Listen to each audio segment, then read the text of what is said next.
आजकल आप पूरे इंटरनेट पर देख रहे होंगे कि हर कोई बात कर रहा है कि एफएनओ बंद हो जाएगा, फ्यूचर्स एंड ऑप्शंस के अंदर ट्रेडिंग ही बंद होने वाली है। क्या इसमें कोई सच्चाई है? होने क्या वाला है? सेबी क्या नए रूल्स लेकर आने वाला है? सब कुछ बड़ी आम भाषा में हम इस वीडियो में समझने वाले हैं। पॉइंट नंबर 1, कुछ भी बंद नहीं होने वाला। जो लोग बोल रहे हैं फ्यूचर्स एंड ऑप्शंस के अंदर ट्रेडिंग ही बंद हो जाएगी, हो नहीं सकती। क्योंकि आप समझो फ्यूचर्स एंड ऑप्शंस है क्या? ये एक हेजिंग इंस्ट्रूमेंट है।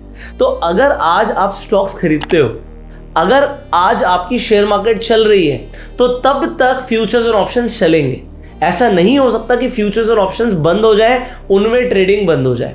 पर अब ये जो नए रूल सेबी लेकर आने वाला है, ये क्यों लेकर आने वाला है? मेन मोटिव क्या है सेबी का? सेबी का मेन मोटिव है कि रिटेलर्स का नुकसान ना हो। बट एक चीज मैं आपको और बताता हूं, इनका एक और मोटिव है जो शायद ज्यादातर लोग बात नहीं कर रहे, बट ये भी मैं आपको समझाना चाहता हूं। देखो हो क्या रहा है, कई सारी HFT फर्म्स हैं, कई सारे हेज फंड्स हैं जो जीरो DT का बेनिफिट उठा रहे हैं, जो डेली एक्सपायरी हो रही है ना, इसका बेनिफिट उठा रहे हैं। आपने आज भी देखा होगा, जिस दिन मैं वीडियो बना रहा हूं, आज सेंसेक्स की एक्सपायरी थी, तो कितने जबरदस्त मूवमेंट्स आया ऊपर और नीचे की तरफ। अब ये जो बड़े बड़े स्पाइक्स आ रहे हैं, ये स्पाइक्स अभी आना शुरू हुए हैं जब से जीरो DT शुरू हुई है। इससे पहले जो सेलिंग करते थे लोग, वो खुद बोलेंगे कि भैया टाइम बेस्ड स्ट्रैडल भी कितना बढ़िया पैसा देते थे। बट अब इन स्पाइक्स में पैसा कौन कमा रहा है? इन स्पाइक्स में पैसा वही कमा रहे हैं, जैसे मैंने नाम लिया था, HFT फर्म्स, हेज फंड्स। आपने जेन स्ट्रीट का भी एग्जांपल सुन ही लिया होगा। उनके 2 एल्गो ट्रेडर्स जिन्होंने ऐसी एल्गो बनाई थी कि इंडियन मार्केट से पैसा निकालकर यूएस लेकर जा रहे हैं। तो कहीं ना कहीं ये भी हो सकता है मोटिव कि जो ये बाहर के हेज फंड्स हैं, बाहर की HFT फर्म्स हैं, ये इंडिया का पैसा ये बाहर लेके जा रहे हैं। आपको पता ही है कि जेन स्ट्रीट को उस इकलौती एल्गो से बिलियंस में फायदा हुआ था। तो billions of dollars Indian market से आउटफ्लो हो रहा है और बाहर के लोग कमा रहे हैं। तो इसे भी कहीं ना कहीं शायद सेबी मॉनिटर करना चाहती है। अब समझते हैं पूरी बात को डिटेल में कि हो क्या क्या सकता है। अब रिटेल को अगर बचाना है तो क्या कर सकती है, यहां पर सेबी एक एक पॉइंट को समझते हैं। पॉइंट नंबर 1, आज आप ऑप्शन बाय करते हो। पहली बात तो बायर के लिए क्या प्रॉब्लम हो सकती है? बायर के लिए प्रॉब्लम ये हो सकती है, आज आप निफ्टी में ट्रेड करते हो, निफ्टी का लॉट साइज है 25 का और बैंक निफ्टी का लॉट साइज है 15 का। ये कैसे डिसाइड होता है? ये ऐसे डिसाइड होता है कि एक लॉट की वैल्यू जो होनी चाहिए वो 5 लाख रुपए से ऊपर होनी चाहिए। तो अगर आप इस वक्त, जिस वक्त आज हम खड़े हैं, आज आप निफ्टी को देखते हो, भाई 24,500 के आसपास है। आप एक रफ आइडिया पकड़ लो 25,000 का भाव, और 25,000 को आप 25 से मल्टीप्लाई कर दो, तो आपके सामने एक वैल्यू आ जाएगी। उस कॉन्ट्रैक्ट की वैल्यू, रियल वैल्यू क्या है? उस कॉन्ट्रैक्ट की रियल वैल्यू है 6,25,000, जो कि 5 लाख से ऊपर है। इसलिए निफ्टी का जो लॉट साइज है वो 25 का जस्टिफाइड है। तो बैंक निफ्टी का 15 का जस्टिफाइड कैसे है? अगर आप बैंक निफ्टी को पकड़ते हो, अभी बैंक निफ्टी को चलो कम कर लेते हैं, एग्जांपल ले लेते हैं 50,000 का बैंक निफ्टी, तो 50,000 रुपए का अगर बैंक निफ्टी है, आप उसे इंटू 15 करते हो, तो ये वैल्यू भी क्या आ रही है? ये वैल्यू भी भाई आपकी 5 लाख से तो कहीं ज्यादा आ रही है, क्योंकि इंटू 10 पे ही 5 लाख आ रहा है। तो ये वैल्यू 7.5 लाख की आ रही है। अब 7.5 लाख 5 लाख से ज्यादा होता है, तो आप 15 पे ही रख सकते हो बैंक निफ्टी को। तो सेबी क्या कह रहा है कि भैया ये जो 5 लाख की मैंने वैल्यू की बात करी थी ना, ये 5 लाख नहीं रखेंगे।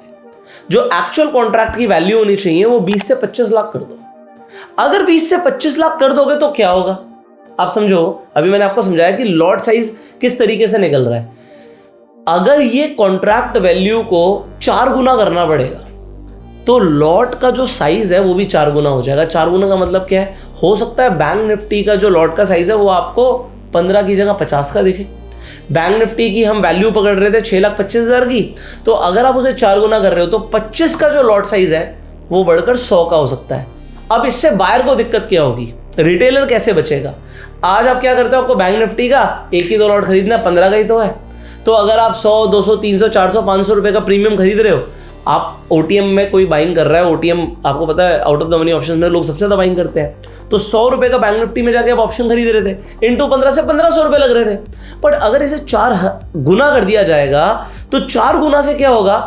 15 का लॉट साइज नहीं रहा, 60 का हो गया। तो 1500 की जगह क्या लग रहा है, अब 6000 रुपए लग रहा है। और ये तो मैंने OTM की बात करी। तो जो नियर स्ट्राइक्स है या इन द मनी ऑप्शंस है वो तो बहुत महंगे पड़ेंगे। तो इससे क्या होगा, जो रिटेल पार्टिसिपेशन है थोड़ा सा कम हो सकता है। ये हुआ पॉइंट नंबर 1। अब पॉइंट नंबर 2 को समझते हैं। ये आपको सेलर पर्सपेक्टिव से मैं बताऊंगा।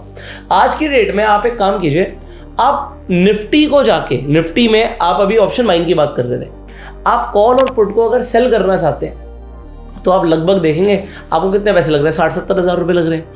अब ये जो 60-70 हज़ार रुपए का मार्जिन रिक्वायरमेंट है, अगर इस मार्जिन रिक्वायरमेंट को ही बढ़ा दिया जाए तो क्या होगा, मैं आपको समझाता हूं। मान लेते हैं कोई ऑप्शन सेलर है जो कि 10 करोड़ रुपए से आके ऑप्शन सेलिंग करता है। ऑप्शन सेलर को ज्यादा पैसा चाहिए होता है, तो अगर आप उसका मार्जिन बढ़ा दोगे, वो 10 करोड़ से जो क्वांटिटी सेल कर पा रहा था, अब उसकी क्वांटिटी कम हो जाएगी अगर मार्जिन रिक्वायरमेंट बढ़ गया, और ऑप्शन सेलर को कम पैसे मिलेंगे।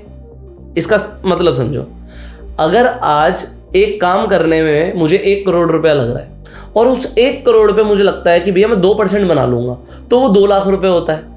अगर अब उसी काम को करने के लिए 1 करोड़ की जगह अब 2 करोड़ लगने लग जाएगा और अभी भी कमाई 2 लाख की ही होगी, तो अब 1% की कमाई रह जाएगी। तो आपने सेलर की कमाई को कम कर दिया, तो सेलर कम इंटरेस्टेड होगा मार्केट में आके अपनी पोजीशन बनाने के लिए। और अगर सेलर कम होगा तो मार्केट में क्या होता है, सेलर और बायर होते हैं, तो ये ट्रांजैक्शंस ही तो हो रही हैं। तो अगर सेलिंग पार्टिसिपेशन कम होगा तो बाइंग में भी फर्क पड़ेगा। और बाइंग में मैंने आपको बताया फर्क कैसे पड़ सकता है। तो सेलर और बायर को दोनों को कंट्रोल कर सकती है यहाँ पर सेबी। ये यहाँ पर दूसरा सबसे बड़ा पॉइंट है।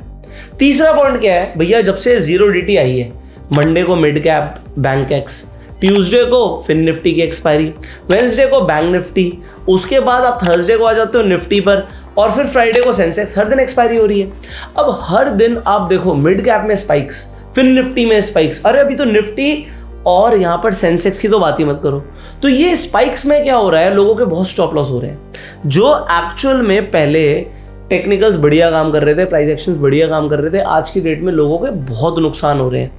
आप लोग इंटरनेट पर देख सकते हो, खासकर ट्विटर पर, कि इन स्पाइक्स के चक्कर में लोगों के पूरे कैपिटल भी उड़ रहे हैं। और सेंसेक्स में तो आज की दिन की बात करें तो BSE हैंग हो गया था। तो अब पॉइंट यहाँ पर क्या है, लोगों को बड़ा नुकसान हो रहा है, तो 0DT की वजह से हो रहा है। तो सेबी क्या कर सकता है, ये 0DT वाले कंसेप्ट को फिर से बंद कर सकता है। नया लाए थे बट ये दोबारा से बंद कर सकता है। अब इससे क्या हो सकता है कि एक एक्सचेंज को बोला जाएगा भाई तेरे को जो भी एक्सपायरी करनी है ना वो एक ही दिन पे करो। जैसे पहले थर्सडे को एक्सपायरी होती थी निफ्टी की भी, बैंक निफ्टी की, कुछ और एक्सपायरी थी नहीं NSE की। तो इससे क्या होता था कि जो होना है वो एक्सपायरी वाले दिन होना है, हर रोज इतनी प्रॉब्लम नहीं आनी है। और इसी तरीके से अब BSE को बोला जाएगा बैंक एक्स सेंसेक्स एक ही दिन कर लो। तो ये हो सकता है 0DTs को हटा के वीकली एक एक्सपायरी कर दें। और क्या नया नियम प्रपोज हो रहा है, वो ये हो रहा है कि स्पेक्यूलेशन ज्यादा हो रही है वीकली एक्सपायरी में, जो नियर एक्सपायरी है। सो जो नियर एक्सपायरी है, अगर किसी को उसमें ट्रेड करना है तो भाई अगर नियर एक्सपायरी में ट्रेड करना है तो उसके मार्जिन बढ़ा दो। इससे 2 फायदे होंगे।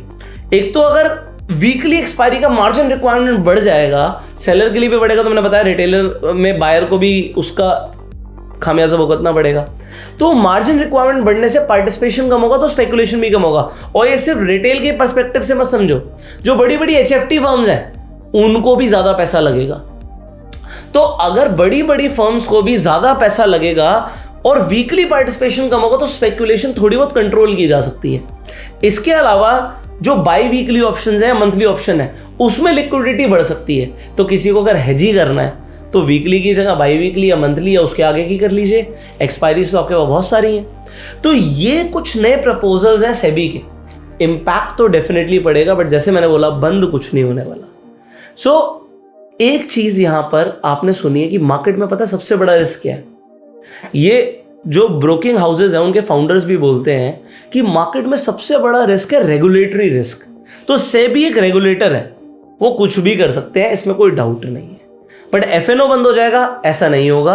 हाँ, नए रूल्स आ रहे हैं, जैसे कि अभी 30% की बात हो रही थी कि 30% का टैक्स लगेगा, स्पेक्यूलेटिव इनकम में डालेंगे FNO को। हाँ जी, हो सकता है, बिल्कुल हो सकता है। बट ऐसा बोला जाएगा कि गेमिंग है, लॉटरी है, ऐसा नहीं है। ये डेरिवेटिव इंस्ट्रूमेंट्स हैं, हेजिंग इंस्ट्रूमेंट्स हैं, ये अपने आप में एक बहुत बड़ी इंपॉर्टेंस रखते हैं। अब एक नया रूल और ये क्या ला सकते हैं ये क्या कर सकते हैं कि अभी अगर आप ऑप्शन चेन देखते हो तो इतनी सारी स्ट्राइक प्राइसेस हैं।